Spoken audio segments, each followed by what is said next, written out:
নমস্কার বন্ধুরা, রীতা কিচেন হাউসের পক্ষ থেকে জানাই স্বাগত। আশা করি আপনারা সবাই ভালো আছেন। চলে এসেছি প্রতিদিনকার মতন নতুন একটি রেসিপি নিয়ে। আজকে করব চিংড়ি মাছ আর পুঁই শাক দিয়ে একটি ঘন্ট রেসিপি।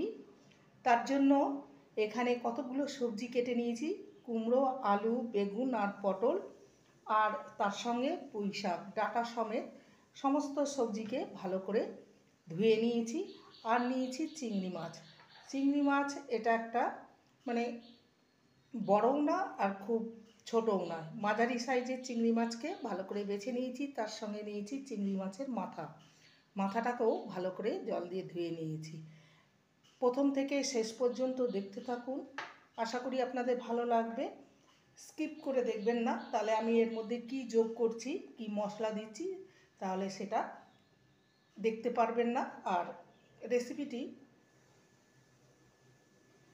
বানালে তার স্বাদটা ঠিক মতন হবে না।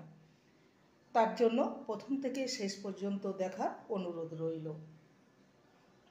এবারে আমি চিংড়ি মাছটাকে লবণ হলুদ মাখিয়ে নেব।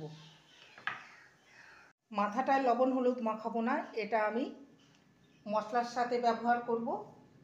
দিয়ে দিলাম লবণ আর হলুদ। চিংড়ি মাছটাকে ভালো করে মাখিয়ে নেব।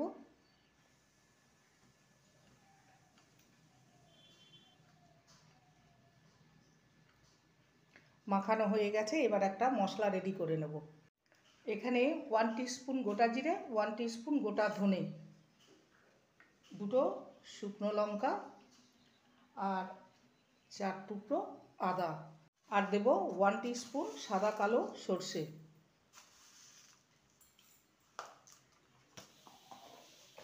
শুকনো ঘুরিয়ে নেব। মশলাটাকে শুকনো ঘুরিয়ে নিয়েছি। এবার চিংড়ি মাছের মাথাগুলো এই মশলার সঙ্গে পেস্ট করে নেব।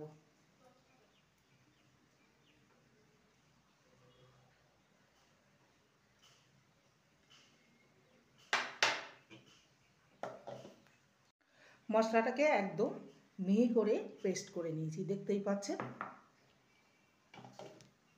কড়াইতে দিয়ে দেবো সর্ষের তেল। ফোড়নে দেব 1/2 টিস্পুন পাঁচফোড়ন।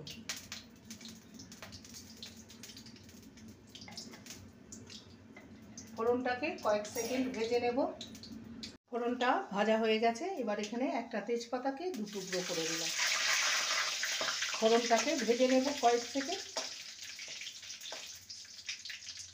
এবারে একটা মাঝারি সাইজের পেঁয়াজকে কুচিয়ে নিয়েছি, সেটা দিয়ে দেবো।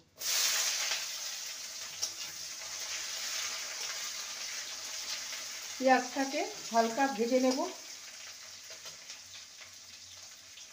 পেঁয়াজটাকে হালকা ভেজে নিয়েছি, এবারে কেটে ধুয়ে রাখা সবজিগুলো দিয়ে দেবো।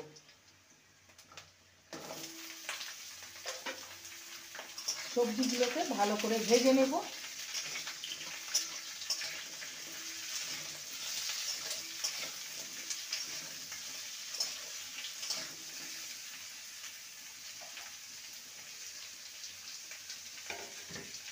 দিয়ে দেবো লবণ একেবারে সবজির অনুপাতে।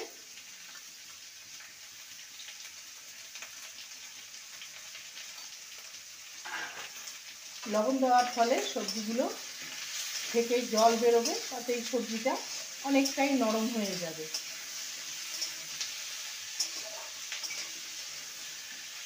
এবারে লো টু মিডিয়ামে রেখে ঢাকা দিয়ে সবজিগুলোকে ভালো মতন ভেজে নেব। প্রায় 2 থেকে 3 মিনিট হয়ে গেছে ঢাকা দিয়ে সবজিগুলোকে রেখেছিলাম। মাঝে দুবার নেড়ে নিয়েছি। সবজিগুলো খুব ভালো মতো ভাজা হয়ে গেছে। এবারে দিয়ে দেবো হলুদ গুঁড়ো।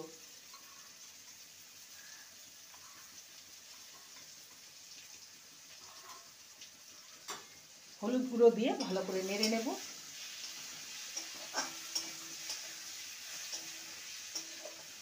এবারে যে মশলাটাকে বেটে রেখেছিলাম সেটা দিয়ে দেবো।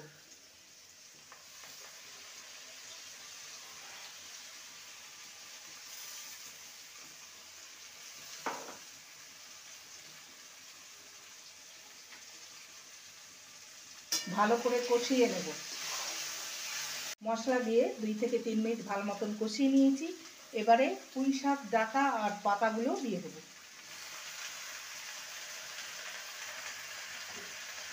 ভালো করে নেড়ে নেব।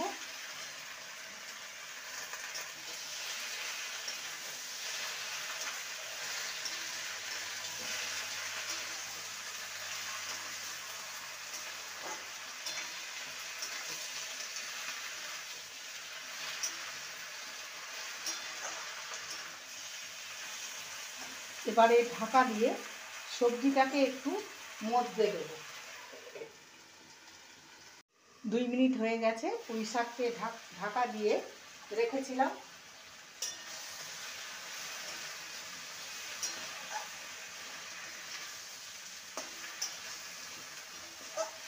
এবারে লবণ হলুদ মাখানো চিংড়ি মাছগুলো দিয়ে দেবো।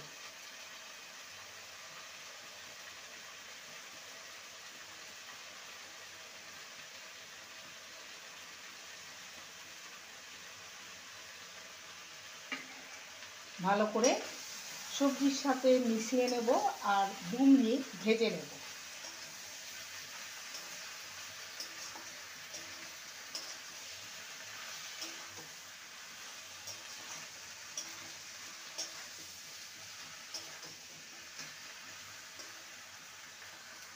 সবজির সাথে সমস্ত কিছু ভালো করে কষিয়ে নিয়েছি।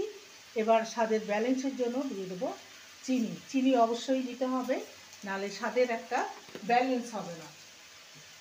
চিনি দিয়ে ভালো করে আবারও নেড়ে নেব। তারপর সামান্য জল দিয়ে সবজিগুলোকে কুক করে নেব। সবজিগুলো অলরেডি 70% কুক হয়ে গেছে।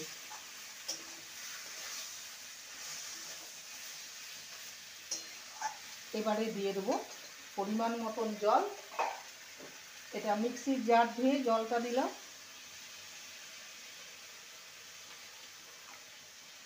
সামান্য জল।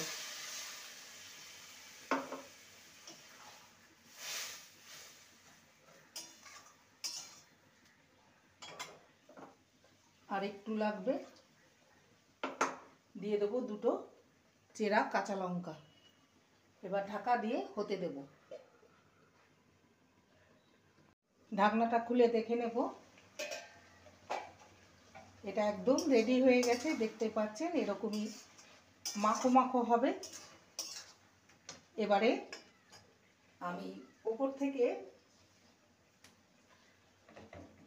দিয়ে দেবো রোস্টেড জিরে গুঁড়ো। এতে সবজির স্বাদকে দ্বিগুণ বাড়িয়ে দেবে।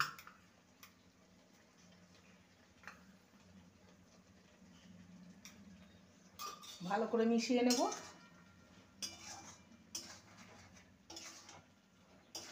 এটা রেডি হয়ে গেছে। এবার একটি পাত্রে নামিয়ে আপনাদের সামনে পরিবেশন করব চিংড়ি পুঁই শাকের ঘন্ট। তৈরি হয়ে গেল আজকের রেসিপি চিংড়ি পুঁই শাকের ঘন্ট। দেখতেই পাচ্ছেন কতটা লোভনীয় হয়েছে। একবার এইভাবে বানিয়ে দেখতে পারেন। দুপুরবেলায় গরম ভাতের সাথে জাস্ট জমে যাবে। রেসিপিটি ভালো লাগলে প্লিজ লাইক করবেন, কমেন্ট করবেন, শেয়ার করবেন। চ্যানেলটিকে সাবস্ক্রাইব করার অনুরোধ রইল। যারা নতুন বন্ধু রয়েছেন চ্যানেলটিকে সাবস্ক্রাইব করে পাশে থাকবেন, বেলটি অন করে দেবেন, নোটিফিকেশন চলে যাবে আপনাদের কাছে। দেখা হচ্ছে নেক্সট ভিডিওতে। নমস্কার।